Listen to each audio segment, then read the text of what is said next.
This is Marketing Jam, a podcast featuring the brightest minds in Canadian marketing. Welcome everyone to Marketing Jam. We have a special guest here today, James from Lego. James, why don't you tell us your full title and what your day-to-day looks like over at the Lego Group? So I am a senior global manager of the global social media team at Lego, and what I'm sort of responsible for, my team's responsible for, is really across the board from social media. So on my team I have social media strategists that are responsible for coming up with the product strategy for the next Lego Star Wars set that comes out. We have content producers that are responsible for creating content for those plans, and then performance marketing people who are looking at how we look at organic and paid marketing and the balance there, as well as sort of community managers. So they're the ones that are putting together the editorial plans, publishing the content, writing the copy, and engaging with our fans across the globe. Very cool. Very cool. Yep. So tell us how you got to where you are today. Yes.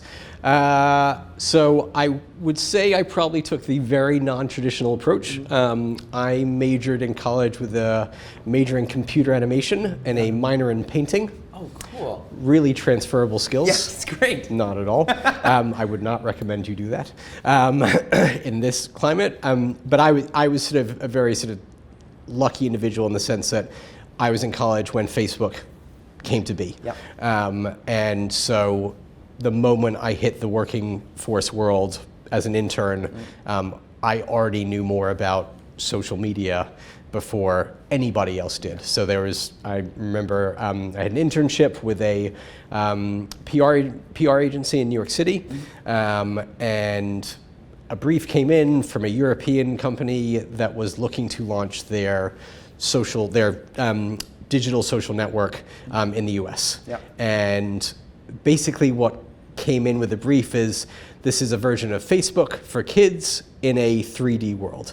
And I vividly remember our chairwoman walking down the halls being like, I don't even know what Facebook is. Like, who knows about Facebook? And I very bluntly popped my head up. I was like, I do know about Facebook. And she was like, okay, who are you? And it transpired I went to a new business pitch as an intern, which was absolutely terrifying. And then I sort of realized, I was like, oh, I can do this. I know this stuff better than a lot of people who are in the working world and trained and educated in this space. So that's sort of really where it started. Okay. Yep.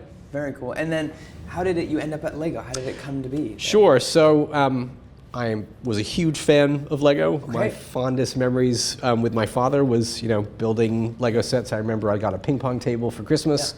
I think we played ping pong until like January, like New Year, and then it was a Lego building service. Yeah. I never played ping pong on it ever again. So I've always been a huge fan of the brand. Yeah. I aged out of it like most of us do. I think from the world of social media and in my career as I sort of moved up the ranks and got more focused in the social media world, Lego was always a brand that was hugely inspiring and hugely creative, not just from a social media standpoint, and was a brand that I had always really been interested to work for, honestly. So it was always not an end goal, but a dream situation, right? And long story short, I had my own company where I was doing sort of digital consultancy for all sorts of brands, and I was working with small PR agencies, having my own clients, doing content marketing, building websites, doing all sorts of bits and pieces. And I connected with Lego's PR agency based in the US, who are actually based in California. Started working with Lego through this PR agency, and then long story short, a job opening came up and got it. You sent in your resume? Yes. Okay. I mean, through knowing someone, so that definitely helps. Yeah. Got the job. Very cool. 3 years later, I am still there. It's amazing. Yep.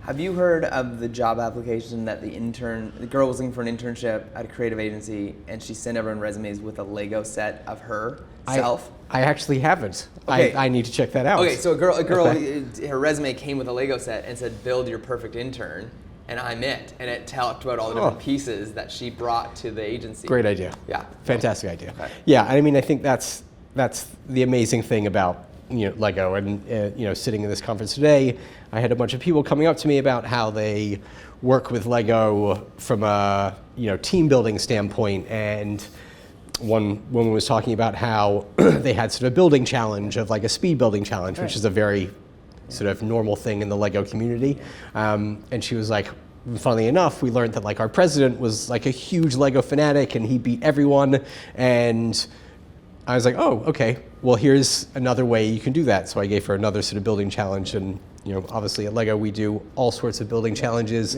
and in every conference room there is a bowl of bricks, and regardless of that sound that it makes rustling through the bricks, no one ever says a thing, regardless of the importance of the presentation. Everyone is very encouraged to touch and feel the bricks at all times. Very cool. Yep. So these days, iOS, Android? Yes. Which one of those? iOS all the way. Okay. Favorite apps, like top ones that you can't live without? I mean, obviously being social media, Facebook, LinkedIn, Twitter, and Instagram. You're on them daily, multiple times? Yes, especially with the new OS. I have not looked yet, but like the tracker? Yes, the tracking. I would be terrified, and I will never set up limitations for myself because that'll be a slippery slope. But yes, those are probably my favorite. I do listen to a lot of podcasts, primarily because I have a long commute to work, so that's a great way to pass the time. Do you have a favorite, one or two that you want to recommend? I definitely do. I sort of have a different perspective of, I'll be very honest, I'm not a big book reader. I don't read books. I read so much and consume so much content on a daily basis. Maybe I should probably try and read something long form, but I'm probably that classic person that doesn't have the attention span for it. So my podcasts sort of are not in the world of social media. I try and sort of take inspiration from other areas. So Freakonomics is a great podcast, and they have just such a wide variety of topics. And I don't listen to every single one, but there's just it really sort of brings a lot of inspiration from different industries and different topics that sort of help build creativity and build inspiration for whatever it might be. Cool. Yep. And anything else that you consume, read, like Ad Age or so from a magazine standpoint, I've actually just subscribed to 2 magazines. Okay. Which was surprising to me because, again, I would just read it online or see it through, my Apple News feed or whatever it might be. So Inc. and Fortune, those help sort of, I guess, keep me sort of in touch with the other industries and other companies and what they're doing. That's, super valuable, especially as you can get sort of very, tunnel visioned in the world that we're in, marketing to kids and parents. So it's good to get inspiration from them. I also, there's other podcasts. I'm a huge sports fan, so there is a podcast called Part of My Take, which has sort of taken the podcast world by storm. So from a marketing standpoint, I find it incredible what they've been able to do and how they've been able to do it and the authenticity that they bring to it. So I sort of look at these sort of content distribution formats in a very different light that I think a lot of people do. Yeah. And what about conferences and events? So someone who's in social media listening to the show right now, what do you suggest that they go to, or what do you suggest that they read if they want to keep up on? Sure. So, the very honest answer is a lot of conferences are hit and miss, right? They're also sometimes very expensive to get in the door. So I wouldn't necessarily recommend that, attend a bunch of conferences or, read a bunch of magazines, but I would really look at something like LinkedIn or even YouTube in some cases, where other platforms that are giving, that sort of soapbox opportunity for, business leaders or, content producers in any way to do amazing things, right? So I'm always inspired by the YouTube, what I call the YouTube black hole, right? So you go into YouTube and then, 2 hours later, you're watching videos about, there's a YouTube creator called Healthy Junk Food that I watch. And again, what their entire purpose that they do basically is build large formats of junk food. They literally created like a large M&M. It's a 10-minute video, but looking at what they're doing from the context of a marketer and a social media person, and trying to understand like how are they approaching this? How are they thinking of coming up with this content? Why are they thinking about this content? Why am I as a consumer watching the whole video and seeking out the next one? So I sort of look at it from that very sort of cerebral alternative perspective. Okay. Yep. Wow. And as far as like when you think of social media, do you include sites like Reddit and Pinterest, or is Lego in those worlds? So we definitely are. You know, our priority channels as a brand is definitely Facebook, Instagram, and YouTube. Those are our primary channels. And you know, yes, there's a lot of opportunities potentially on Pinterest, and there's a lot of opportunity on channels like Reddit as well. And we'll continue to look at those sort of channels as potential platforms. But our real goal is to become sort of the best-in-class brand on those respective channels. Yeah, Instagram, Facebook, and YouTube. Would they put blogging and e-newsletter under your department, or do they consider that something else? So that is something else. We're not sort of big into the written word, so to speak. It's not something that we really spend a lot of time on.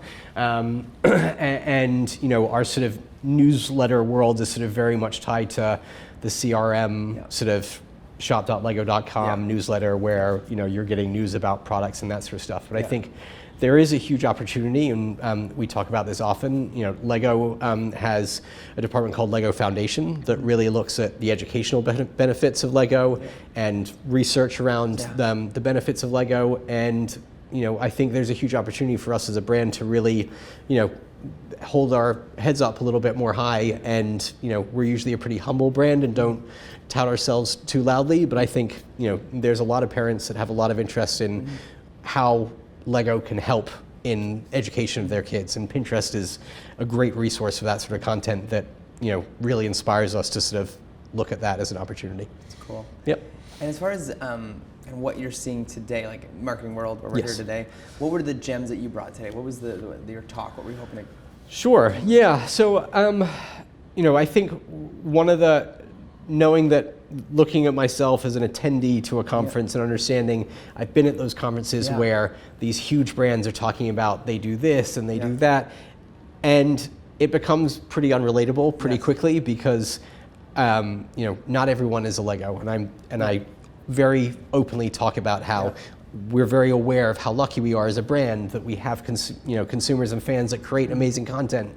But I try and sort of bring it down to a more realistic level of how we look at and how everyone can look at content marketing as a whole. So my sort of main approach to the presentation, what I shared today, was really at a very basic level how, as a global brand, we can create so much content, right? Or we could create a few really amazing pieces of content. And how do we balance that sort of approach to make sure that we're delivering the right content to the right audience on the right platform in the right format at the right time? And that's sort of a real struggle for a lot of brands, because there's just so much opportunity and there's so much potential. And sometimes there's so much content, and we really try to narrow it down and make sure there's an objective to every single thing that we create and every single thing that we post. Because not every brand can do a major motion picture. Yes, correct. And have Vancouverites, Tegan and Sarah, do there your you theme go. song. Yes. I don't know if you know that. Your theme song was made by Vancouverites. There you go. I did not. Okay. Yeah. Fantastic. Everything is awesome. Yeah. Great. They're twin sisters. Are they really? From Vancouver, Oh, there you go. Yeah. Good for them. Fun fact of the day. Being that we're filming in Vancouver today, I thought that was fun thing to bring up. So I know you can't disclose too much. I know this, but what do you see down the pipe as far as the Lego brand that's in 2019? What are you excited about, and what are you seeing coming? So I think for us as a brand, you know, we've done a great job of engaging kids as a whole, and you know, coming up with, you know, IP-led products, whether it's Star Wars, Marvel, Lego superheroes, all of those products, you know, and it allows us to continue to stay relevant, whether it's you know, the Solo movie products that we launched, or the Spider-Man products that we launched, or the Fantastic Beast products that we launched to tie into the movie. But I think we're sort of very much focused on that kid audience, and I think there's a huge opportunity out there, because we know that, you know, there's a whole dedicated group that are adult fans of Lego. AFOLs, correct. And I think there's a huge opportunity to leverage that audience even bigger, and not necessarily that super high affinity audience that's got the basement that every kid would dream of, with every Lego piece sorted and that sort of stuff. But how can we sort of recruit those adults that experienced the toy when they were a kid, still love the toy, but haven't really found a reason to get back into it? So product lines like Lego Ideas, where architect set. Yes, so the architecture set. I think there's a huge opportunity to expand on those sort of product lines, or even create new product lines that really speak to that audience. How about Legoland? Yes. Tell me about what you're seeing with Legoland and the connection with Lego, and being that it's a massive activation for your brand all the time, every day. It definitely is. I mean, it's similar to sort of the Lego brand's retail stores that we have. It is that physical embodiment of the brand, right? And that's a really important thing to continue to inspire kids and for them to see and truly experience a brand in a completely different way, right? Whether it's a theme park or whether it's a store experience where they're doing building challenges with our our brick specialists in the store. We're very much about trying to create a physical experience rather than a shopping experience or a theme park experience. Very cool. So our adult fans of Lego in Vancouver are very vibrantly involved, and they raise a lot of money for a lot of amazing charities here in Vancouver. And they've recently been putting on an event at the River Rock in Richmond, and it's one of the coolest events to go to, because it's like a micro Legoland where you see all their creations. So that is a very vibrant audience. And and they're an amazing audience, and we love to try and sort of cultivate them and sort of really make sure that they're feeling supported and inspired by what we do. So we have an entire dedicated community team that works exclusively with AFOLs around the globe. And they're amazing what they do. They do these like the speed builds at night and these little mini competitions. It's pretty exciting. Yeah, it is, and it's great. So we have them actually at our office every year, a group of them, really just for that, gives them an opportunity to speak to us. And they teach us a bunch of stuff. And then we have a guy, Robin, builds these massive sculptures at different events throughout the year, which is always fun to see when. So we're super lucky in Enfield, where our U.S. headquarters is, where we actually have a model shop in our office.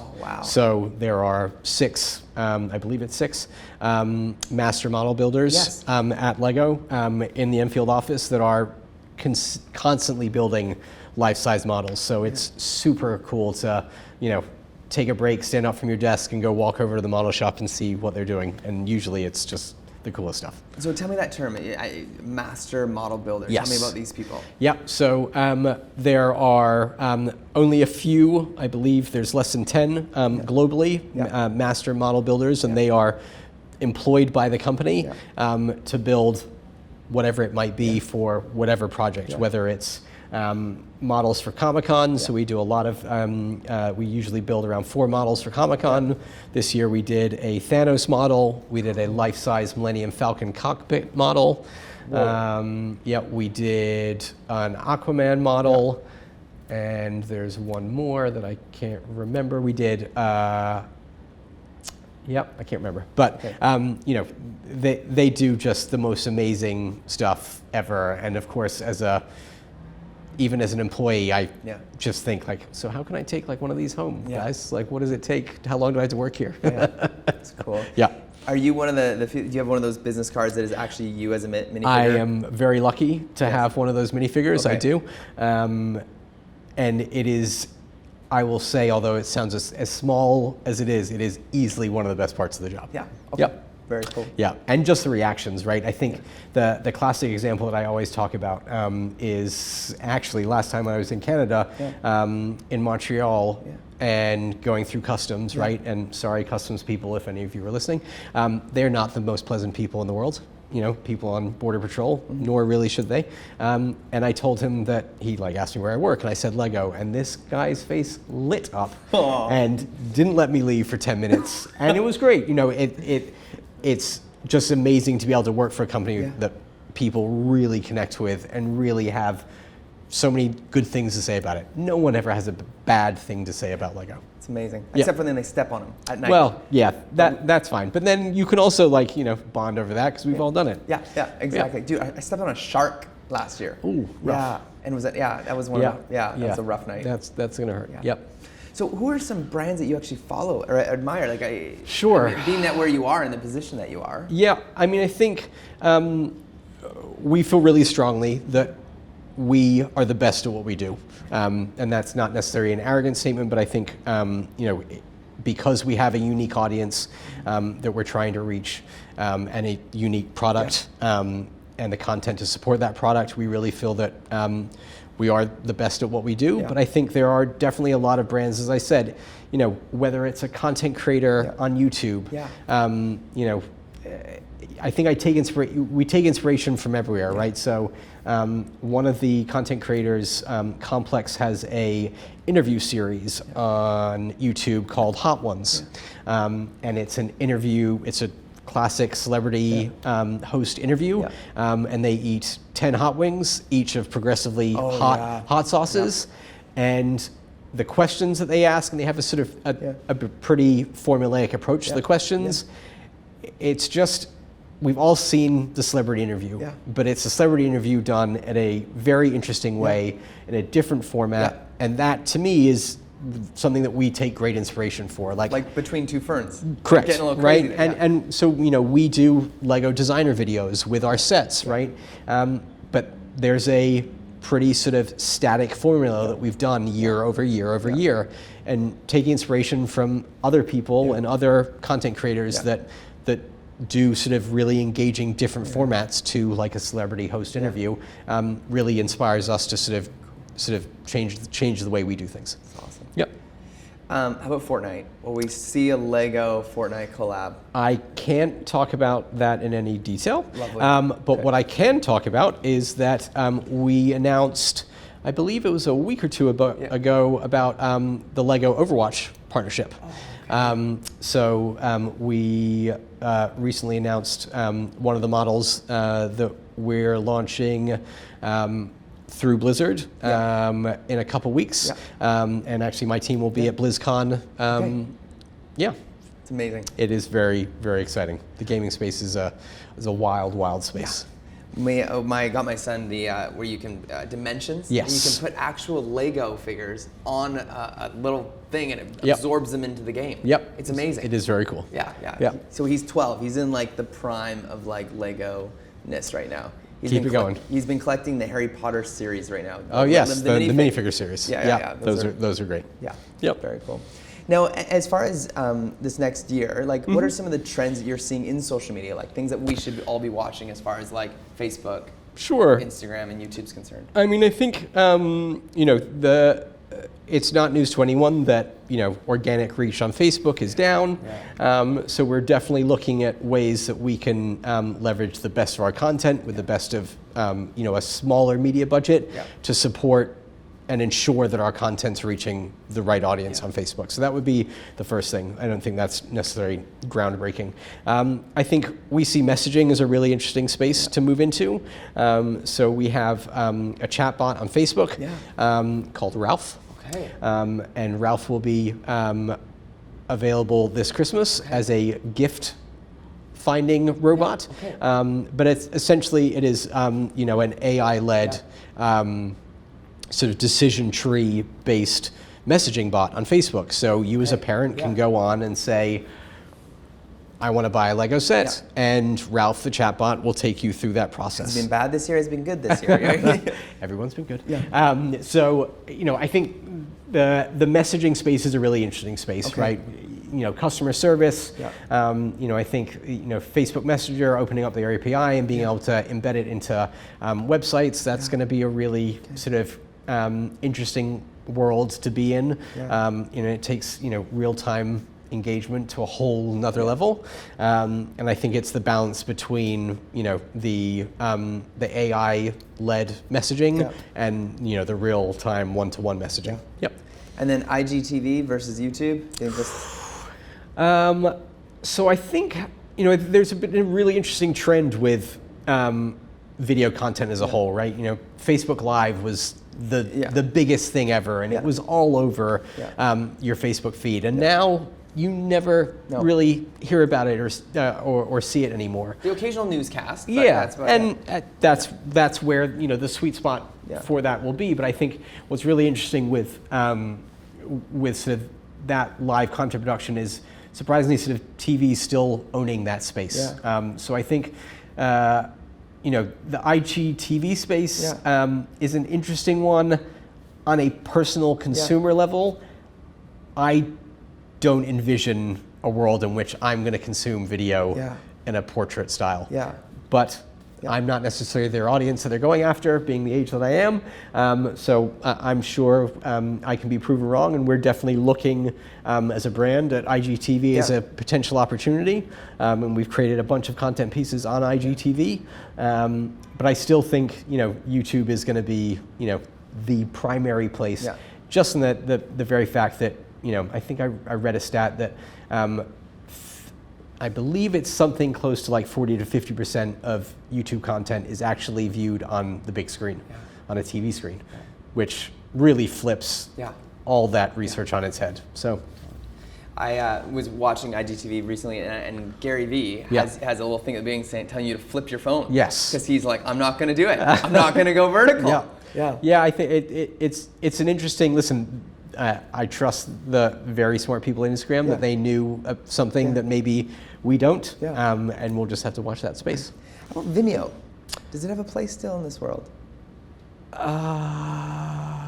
Sorry, Vimeo, no, I don't think so. Okay. I mean, the only time I ever see anything from Vimeo is through like video production companies that share their videos. Yeah, and put a password on it. Yeah, correct.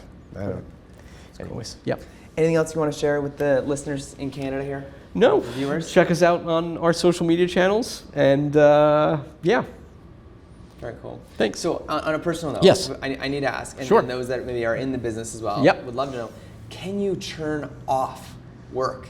Can you have like and if you have the practice of it, you practice Sabbath, can you practice a break, a relief from work, and actually still consume social media without thinking about your job? Is it possible? Have you figured that out?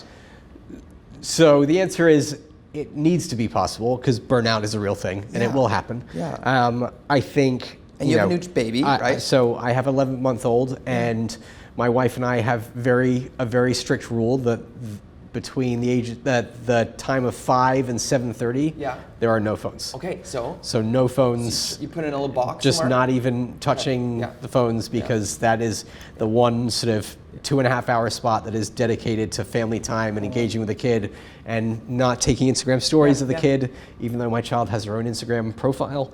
That's awesome. Yes. But there needs to be, is the answer. I think the challenges that I have, is that I'm, regardless of what content I'm looking at, whether it's pure entertainment or not, I'm still thinking about it with a business mindset in the background. But I don't see that changing. That's your life right now. Correct. I still spend a great deal of time before I go to bed, a good 30 minutes watching a lot of very useless content on YouTube. On your phone? On an iPad. On an iPad? Okay. And my wife will very regularly see what I'm looking at and watching, and be like, "What are you watching?" Okay. And it is my level of disconnect, but I will definitely in the back of my head think like, that's a really interesting strategy and a really interesting content format. How could we apply that? And Chromecast or Apple TV at your house? Apple TV. I'm Amazon Alexa and Apple TV fanboy. Okay, Sonos? No. Alexa. Alexa, I have gone all in on Alexa. Okay. I will not get the microwave. Okay. The microwave will not happen. Okay. But I have 1, 2, 3, 4, 5, 6 Alexas throughout my house. Okay. Yeah. That's awesome. It's awesome, but also I'm pretty sure my daughter's first word will be Alexa. Alexa. My 3 and 4-year-old. Yeah. We brought a new Sonos indoor house that had Alexa. Yeah. And they would ask Alexa often to play "Lightning and the Thunder" by Imagine Dragons, and it would constantly. And we'd be listening to nice music, and then they would interrupt and tell Alexa to change the music, which that is a very the voice space is a very, very interesting space and a very interesting space for brands, because the Amazon world of when you ask Alexa, order me batteries, she doesn't care what brand of batteries they are. Yeah. So the brand equity that companies have spent years and decades building could potentially disappear. But we'll see. So you're on Facebook because you had a university email address. Yes. I did as well. Do you remember Nexopia? No, or was it a I Canadian didn't know. thing? That could have been a Canadian thing. I don't know. MySpace? Did you have a MySpace I account? actually never had a MySpace. I had a Friendster account. Friendster. Okay. Yes. Okay. So where is MySpace now? Is it in the graveyard? No, of you can still go to MySpace. Really? In fact, we have like an open seating area in our sort of office area that we, entertainingly call MySpace. Really? Yes. Okay. Yep. Remember GeoCities? Yes, Yeah. absolutely. Yep. I remember being very sad that I was. Yahoo Groups was like a big thing too. Yeah. All of those things. Now we're dating ourselves. I want to remake our website for this April Fool's as a GeoCities site because I think it'd be hilarious for a day. That would be great. Yeah. That would be great. Because I made one with my friend Andy Raines. There you go. Yeah. As you should. Yeah. It's awesome. Well, thanks again for being No here. worries. Thanks, everyone. This was amazing. James from Lego. Thank you. We're big fans at Marketing Jam of Lego, as you can probably imagine, and it was just a real honor to have you here today. Awesome. Thanks so much.